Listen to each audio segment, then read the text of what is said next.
Dieu existe. C'est ça le terme de ce matin. Dieu existe. Dieu fait quoi? La Bible dit ceci, que tous ceux qui s'approchent de Dieu croient que Dieu existe. Croient que Dieu existe. Cela sous-entend quoi? Écoutez la parole, à moins que tu écrives. Cela sous-entend, Samuel, qu'il y a aussi certaines personnes qui s'approchent de Dieu, mais qui ne croient pas que Dieu existe.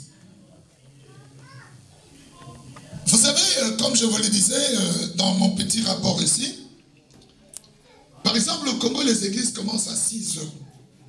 À 5 heures déjà, on vous réveille, les gens sont là, les églises sont pleines. Il y a 2-3 cultes, parce qu'il y a presque tout le monde prie. Mais je suis allé prêcher quelque part, j'ai demandé à Dieu, Seigneur, qu'est-ce que je dirais à ce peuple? Dieu me dit, dis-leur d'entrer à ma présence. Ils viennent en grand nombre, il y a une infime partie qui accède dans ma présence. Et on a parlé et Dieu a confirmé sa parole. Et ce matin, je me disais depuis la semaine, Seigneur, je me tiendrai debout devant tes enfants. Je leur dirai quoi? Et Dieu m'a dit de vous dire qu'il existe. Et j'ai posé la question à Dieu, mais pourquoi est-ce que tu insistes? Et Dieu dira, il y a de beaucoup parmi mes enfants qui viennent, qui s'approchent de moi, mais qui ne croient même pas que j'existe. Vous savez, croire, quand on dit qu'il croit que Dieu existe, si je posais la question à tout le monde ici, qui croit que Dieu existe, tout le monde dira moi, il soulevera la main. Mais ce n'est pas ça. Si on ne peut s'arrêter que par la réponse donnée en levant la main, on dira que tout le monde croit.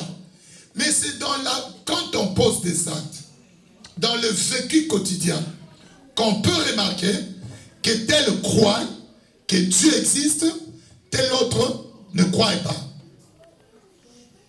Quand par exemple tu vois bien aimé quelqu'un qui n'est pas pasteur, je donne un exemple, vous avez suivi ceux qui regardent l'internet, il n'est pas pasteur. Pour se moquer de Dieu, il va lancer un défi, défier un catcheur.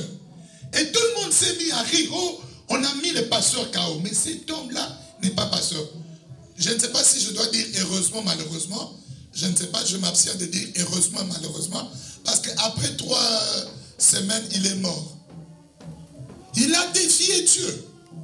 Donc c'est quelqu'un qui s'était présenté devant les catcheurs avec l'idée que Dieu n'existe pas. Que je fasse l'aventure, les catcheurs l'ont mis KO. Vous avez vu ça sur internet? Et on s'est mis à rire de Dieu. Ah voilà un faux pasteur. Il n'était même pas. Un monsieur comme ça, il ne croit même pas que Dieu existe. Est-ce que toi qui es là aujourd'hui à l'église, au-devant de tout ce qui peut t'arriver, en bien ou en mal, tu crois seulement que Dieu existe? Regarde quand tu es dans le couple par exemple, tu as un problème avec ton mari. Qu'est-ce qui te saute à l'esprit? Directement, je divorce. Comme j'ai trouvé que les gens divorcent, vraiment, c'est devenu monnaie courante, même à l'église. Pour rien. Non, ma femme ne met pas au monde. Non, on divorce. Donc ces gens-là, ils se disent que non, Dieu n'existe pas. Donc je peux quitter mon mari, je peux quitter ma femme, je peux quitter... Si les gens pouvaient, en s'approchant de Dieu, croire que Dieu existe, on verrait beaucoup de choses être en ordre dans l'église. Tu vois quelqu'un qui connaît des difficultés. Il commence à pleurer. Toute la parole de Dieu qu'il a entendue, qu'il a emmagasinée, ne sert plus à rien. Il voit, il regarde à la grandeur de son problème. La personne là peut dire Amen, Dieu existe. Non, c'est archi faux. Pour la personne, Dieu n'existait pas. Tu peux voir quelqu'un sur qui on a prié. Il y a un message qui sort qui dit non, je t'ai béni. Mais dans le jour qui suit, peut-être c'est la misère, c'est la galère. Et quelqu'un commençait à douter, Ah, le pasteur là, il a dit, le serviteur là, il a dit, la prophétie là, vous prophétie. Donc c'est une personne qui ne croit pas que Dieu existe. Ici, la Bible dit que tous ceux qui s'approchent de Dieu, je voudrais poser la question à cette assemblée.